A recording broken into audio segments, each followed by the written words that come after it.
Son una opción maravillosa para fotografía de cielo profundo con focal alta, pero también pueden ser una auténtica pesadilla cuando los queremos ajustar o colimar. En este podcast de hoy vamos a hablar de los telescopios reflectores diseño Ritchey-Chrétien. Vamos allá.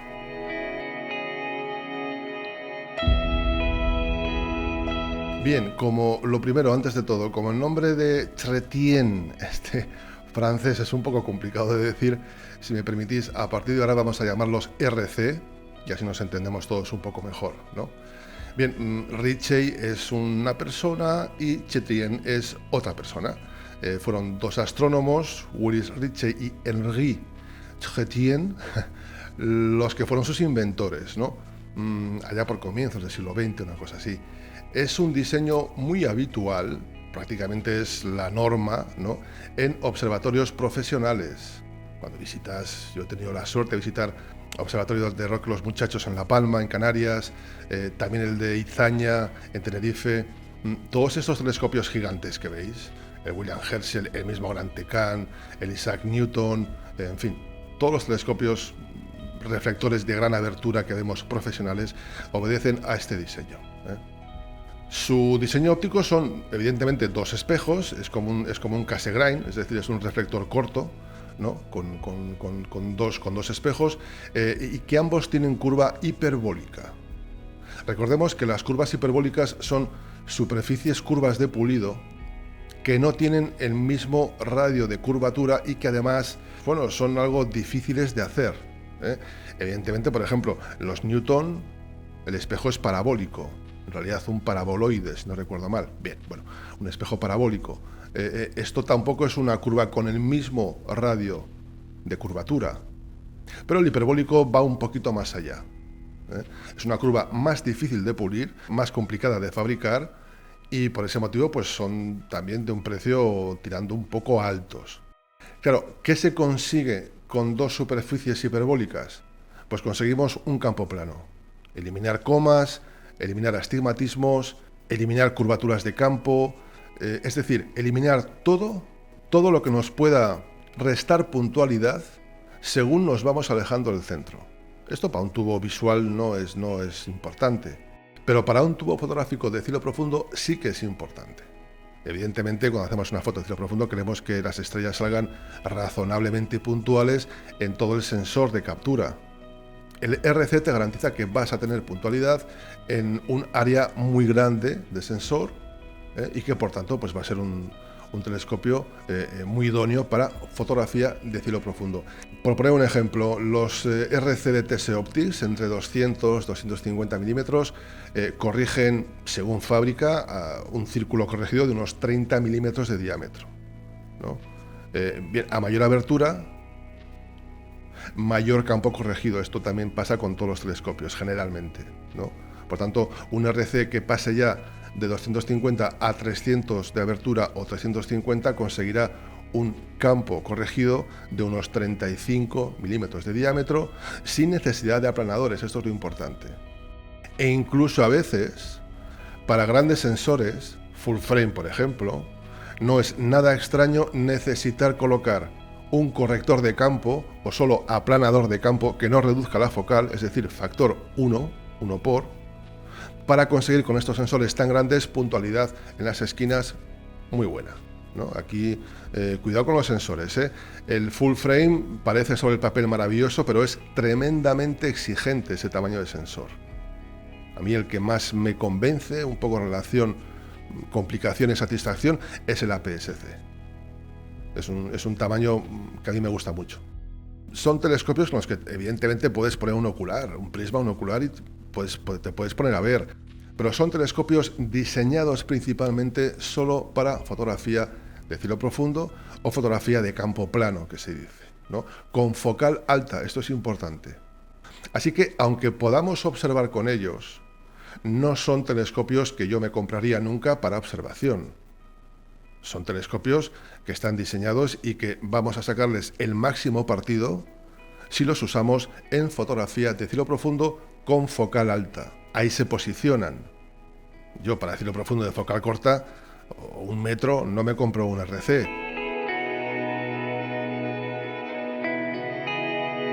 Si son telescopios diseñados para fotografía de cielo profundo, pues deberían ser luminosos. Bueno, aquí es probablemente el tubo diseñado para foto de cielo profundo menos luminoso que hay, sencillamente porque es un problema hacerlo luminoso, y sobre todo bastante más caro.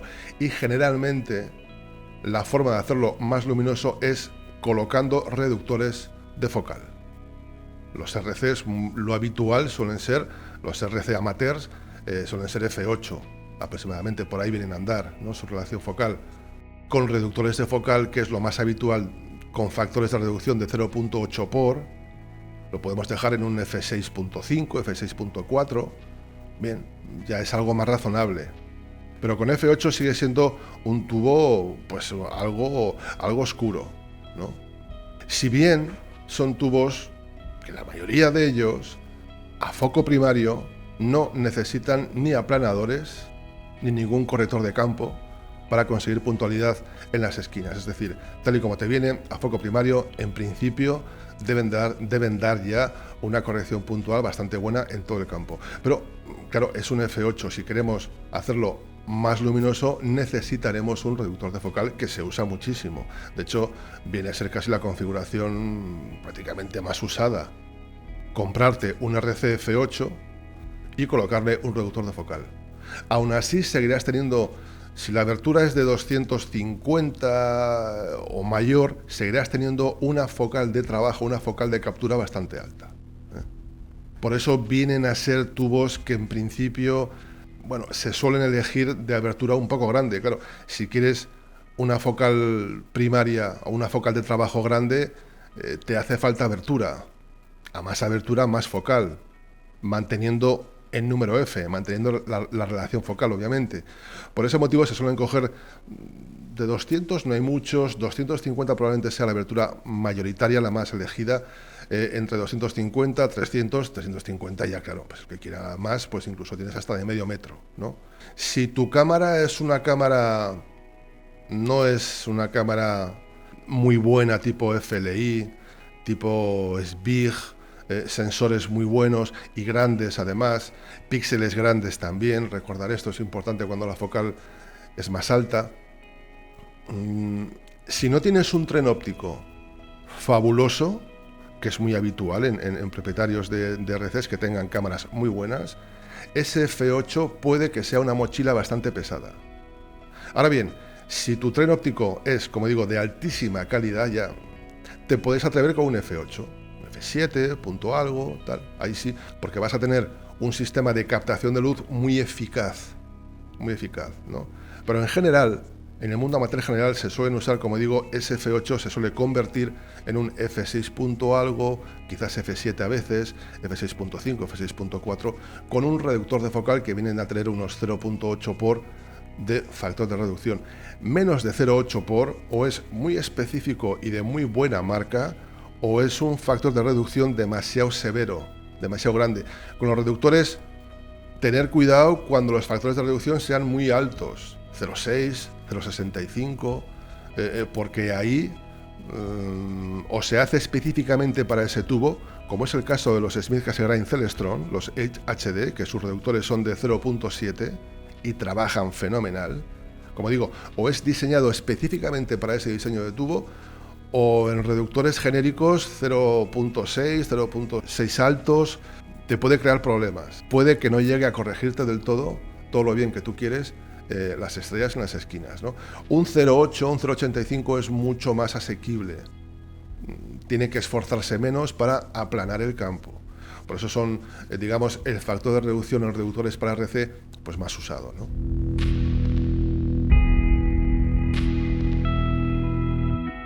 Así que, por tanto, si queremos un campo full frame, plano, con un RC f8, normalmente habrá que colocarles, incluso a foco primario, estoy hablando, habrá que colocarles un aplanador de campo para conseguir buena calidad. Incluso con aberturas grandes también. Por tanto, vemos que el diseño RC no es un tubo muy luminoso que se diga, pero tiene una focal primaria bastante alta. obviamente para plasmar mejor los objetos pequeños. Algo que en un Newton o un refractor es mucho más complicado. Pongamos un ejemplo, un Newton 300 F5. Tiene, además de mucho tamaño, bueno, consigue tener con esta especificación 1500 milímetros de distancia focal primaria, de focal de trabajo. Un RC de 300, de la misma abertura que este Newton que estamos comparando, digamos, un F7 o un F8 tiene nada menos que 2100 milímetros de focal o incluso un poco más en el caso del F8. Claro, este aumento de la focal nos permite, por supuesto, conseguir ese plus de amplificación en los objetos Messier pequeños, pues como cúmulos globulares, como nebulosas planetarias, incluso zonas de nebulosas muy grandes como los velos. Hay fotos preciosas de zonas de los velos. No son tubos ligeros, ojo, no estamos en una ligereza tipo Smith-Cassegrain ni de lejos. Eso que no tienen lámina de cierre, lámina correctora, ningún tipo de lámina ni de menisco, son dos espejos y punto, quizás luego ya, o un aplanador o un reductor, pero como diseño básico son tubos sin láminas correctoras, ¿no?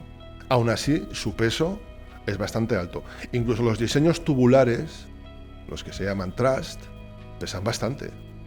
A veces incluso más que los tubos de chapa. El mismo diseño, un RC tubular y un RC de tubo de chapa, el tubular probablemente te pese bastante más, ¿eh? Pero son cortos. Y el que sea corto y compacto es que es una ventaja enorme para hacer bien autoguiados, para que todo salga bien, para que no te afecte ni la más mínima brisa de viento, para que todo esté más compacto, más estable. Es importante esto, ¿no? Y de hecho así se hace. Es una de las mejores opciones para introducirte en el mundo de la astrofotografía de cielo profundo, pero de focal alta o de objetos pequeños, ¿no? No aconsejo que os metáis en este jardín RC sin haber pasado antes por ligas más fáciles, sin haber tenido experiencia con refractores, con focales más bajas, ni con tubos, por ejemplo, Newton también con focales más bajas, Newtons de 150 o Newtons de 200, ¿no? Si no tienes experiencia con estos tubos más pequeños, de focal de trabajo más corta, el RC puede que se te atragante un poco, porque no es fácil de autoguiarlo bien. A mayor focal de captura, más te va a influir un poco de malsync, más te va a influir una vibración, todo. El autoguiado es más exigente también. Esto es evidente. A mayor aumento, más fácil se notan los defectos. Y por tanto hay que ser pues, más fino para tenerlos controlados, ¿no?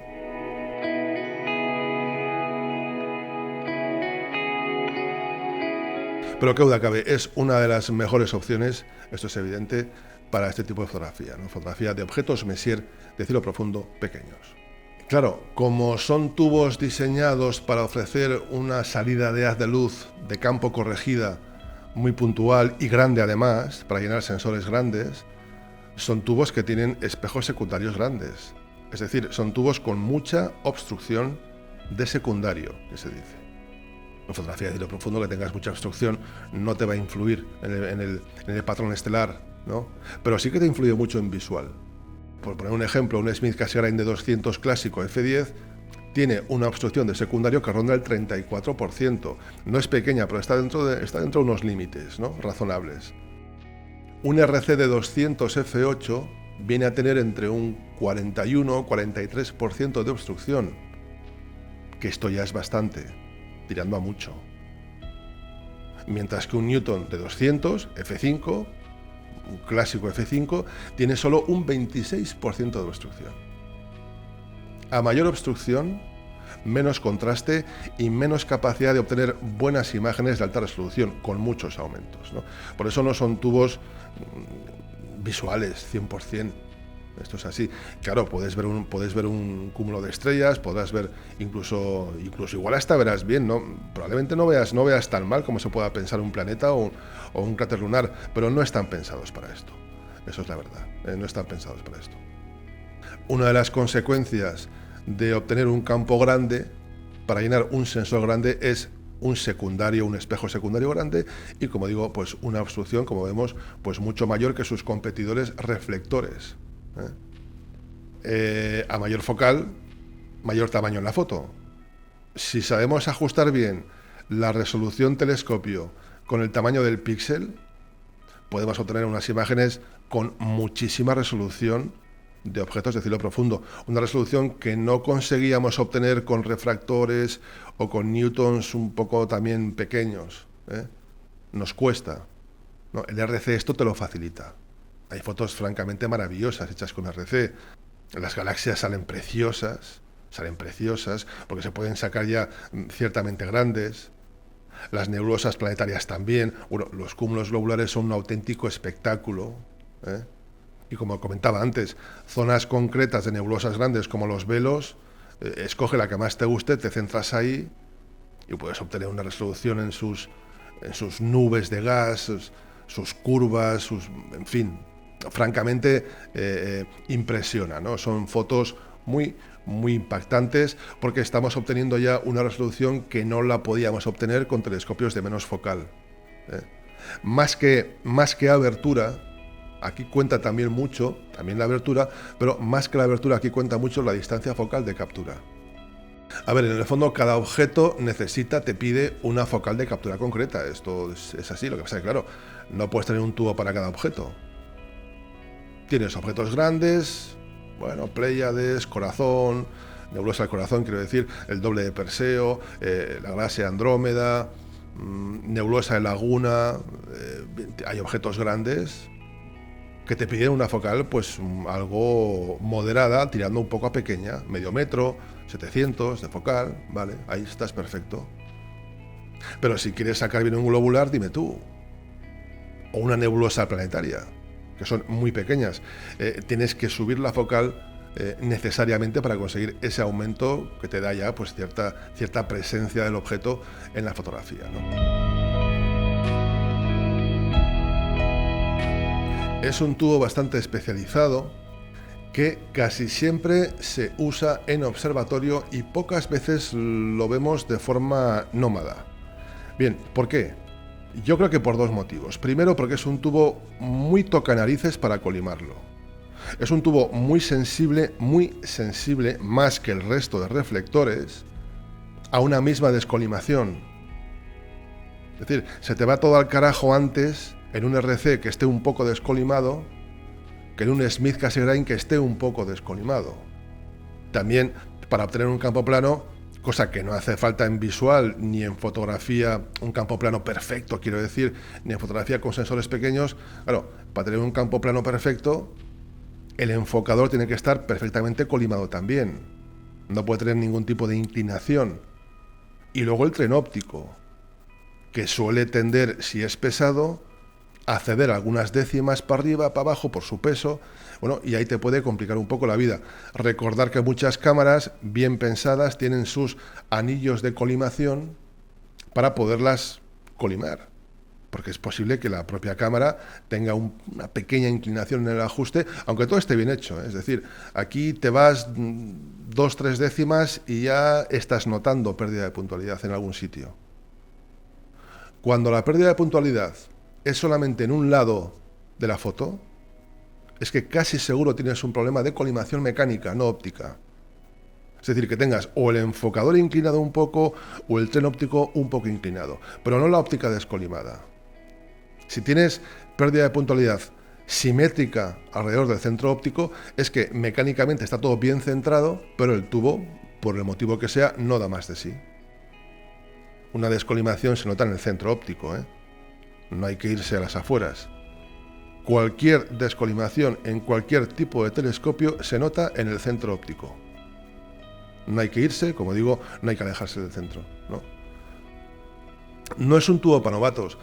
Claro, no es un tubo ni siquiera para mí, que no tengo yo costumbre de hacer muchas fotos de cielo profundo. Pues imagínate con un F6 punto algo, un F8, pues dices, tío, esto dura mucho tiempo para hacer una foto y es que tengo que hacer 30, no una.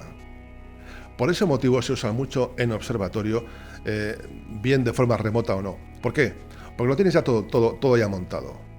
Todo puesto en estación, alineado, perfecto, ya has colimado antes, ya sabes que el tren óptico está bien en su centro óptico, no está inclinado.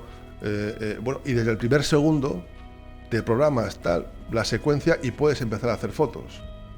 Ojo, como no es un tubo muy luminoso, evidentemente una sesión de fotografía de cielo profundo rigurosa con un f8 o un f7 te va a llevar bastante tiempo.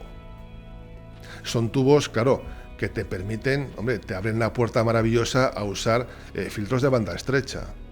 H-alfa, oxígeno 3, los S2. Claro, estos filtros son oscuros. Y es que encima, si usas sensor monocromo, vas a tener que hacerte un montón de fotos más. Por tanto, como no lo tengas todo perfectamente preparado, como es el caso de un observatorio, vas a pelearte más con el equipo que con un refractor que puede llegar a ser f6, de pequeña abertura, ligerito, tal, f5 punto algo. Claro, son tubos también que por su gran abertura, en general, y en el diseño tubular, pues en ambientes húmedos te pueden complicar la vida. También les cuesta aclimatarse térmicamente. El diseño tubular lo acelera un poco, sí, la verdad, pero es una masa de vidrio considerable. Las lonas protectoras son necesarias en sistemas tubulares, por el tema de retrasar un poquito la condensación de humedad y por el tema también de que no le entre suciedad. Claro, son tubos abiertos que se ensucian, que van a estar sesiones muy largas trabajando. Eso es importante. Tú cuando observas estás 2-3 horas observando, no estás mucho más. A ver si puedes, claro, pero son sesiones un poco razonables en cuanto a tiempo.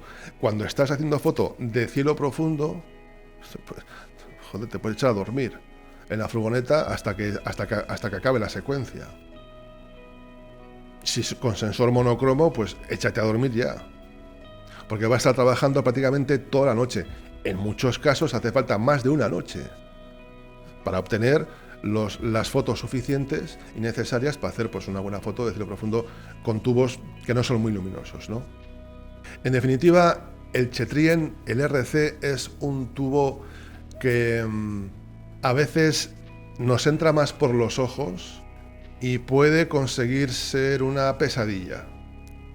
Si no tienes experiencia en colimación de reflectores con dos espejos, que básicamente es identificar patrones con la estrella artificial, si no la tienes, ten en cuenta que el tubo este te va a llegar descolimado. Eso cuenta con ello. Te puede complicar la vida. Yo es un tubo que, como decía antes, solo animaría que lo comprasen, que lo usaran aficionados que ya hayan pasado por la experiencia, primero de hacer fotos de cielo profundo con focales más pequeñas, y luego que no tengan miedo, que estén dispuestos bueno, que tengan la información necesaria o algún conocido en la asociación de turno, lo que sea y tal, para ayudarles en la tarea de colimación, ¿no? Pues es un tubo bastante peleón. Yo he tenido experiencias con RCs. No he usado ninguno, no he hecho fotos con ninguno, pero he colimado muchos. Todos los que he vendido a clientes los he revisado todos. Es además lo que quieren. Ojo, y vienen a por ellos. O los llevo yo. En el caso de observatorios, pues recordad, por ejemplo, Vitoria, el grupo La Otra Mitad, un saludo para estos amigos. Bien, lo llevas pues porque sabes que en el porte, aunque sea MRV, NACES, UPS, me da igual, le van a dar meneos y ese tubo no va a llegar colimado ni de coña. Pero es que vamos, nunca. Bien en primario, bien en secundario, te va a hacer falta darle algún toque, ¿no? Hablaremos de su colimación en un vídeo solamente dedicado a esto, pero un par de apuntes solamente. Yo, usando colimadores, por ejemplo, el colimador óptico Takahashi, que es fantástico, que lo venden para colimar sus Mulon, ¿no? Importante y necesario, tienen que tener los espejos secundarios de cualquier RC una marca central. Bien, con este colimador fantástico y con las herramientas que tú quieras, en el fondo un buen Cheshire, al final acabas usando un poco de todo para ciertas operaciones, ¿no? Incluso un láser bien ajustado holográfico, con un patrón holográfico de círculos o de retículo con escalas, ¿no? Yo nunca lo he conseguido dejar perfecto en el taller. Cerca sí, pero siempre ha hecho falta meterle un pequeño ajuste, tanto en primario o en secundario o en ambos, con estrella artificial. En mi caso siempre ha pasado así. Lo digo porque muchas veces hay una cantidad tan grande de herramientas de colimación que valen para bien poco, que no os quisiera ni contar, es decir, y confunden a la gente, ¿eh? Te confunden porque piensas que te pueden servir y que te pueden facilitar, y no, al final el RC es un tubo complicado, que hay que saber identificar cuándo es el primario el que está descolimado o cuándo es el secundario, ojo, y todo esto con un buen patrón visible. También he tenido casos en los que la turbulencia atmosférica usando estrellas naturales es tan mala, o la dificultad para aclimatarse de un espejo grande en un RC es tan importante, es tan lento la aclimatación, que no ves un patrón decente. Ahí no hay forma de ver. Sí puedes intuir un poco, pero es que no ves nada claro. Con estrella artificial incluso a veces también cuesta, si el tubo no está del todo frío y tal, pero en principio estrella artificial, o sea, si identificas el patrón bien, serás capaz de colimarlo. Si no, puede ser un verdadero problema. Muy bien, pues muchas gracias como siempre por vuestro interés. Espero que os haya gustado este podcast sobre los telescopios reflectores Ritchey-Chrétien, también llamados RC. Muchas gracias y nos veremos en el siguiente vídeo. Adiós.